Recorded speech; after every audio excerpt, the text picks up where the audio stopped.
In today's video, I'm going to teach you how to change calendar color in Notion Calendar. Color coding your calendars is a simple way to make your schedule easier to scan, especially if you juggle multiple sources like work, personal, or shared calendars. By the end of this walkthrough, you'll know exactly how to switch a calendar's color so your events stand out the way you want. First, open Notion Calendar on desktop or the web and look to the left sidebar. This is where all of your connected calendars are listed. You'll see each calendar by name, grouped in one place so you can quickly toggle visibility and manage settings. Make sure you can see the list clearly, because that's where you'll make the change. Next, move your mouse pointer over the calendar name you want to recolor. When you hover over the name, additional options will appear to the right. This hover action is important because it reveals the controls you need without cluttering the interface. If you're on a laptop or desktop, a gentle mouse over is all it takes. When the options appear, click the three dots, often shown as a small Workspace menu next to the calendar name. That's the calendar's options menu.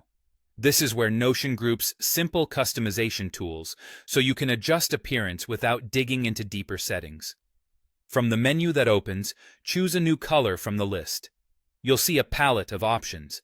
Pick a color that contrasts well with your other calendars so your events are easy to recognize at a glance. As soon as you select a color, Notion Calendar applies it immediately. If you don't love your first choice, you can reopen the same menu and pick a different one just as quickly. Once you've selected a color, every event from that specific calendar source will adopt that color in the Notion Calendar app. That means all events coming from that calendar, whether it's a connected Google Calendar or another linked source, will display consistently in your day, week, or month views. This is a calendar-level change, not a per-event edit, so it affects all events from that source uniformly. It's a great way to give each calendar a clear identity without touching individual entries. Keep in mind, this update is for how events appear in Notion Calendar. It doesn't change the original color settings inside the external calendar app itself. That's all there is to it. Look at your calendars in the left sidebar, hover over the one you want, click the three dots, and choose the color that works best for you. With a few clicks, your schedule becomes more readable and your day a little easier to manage.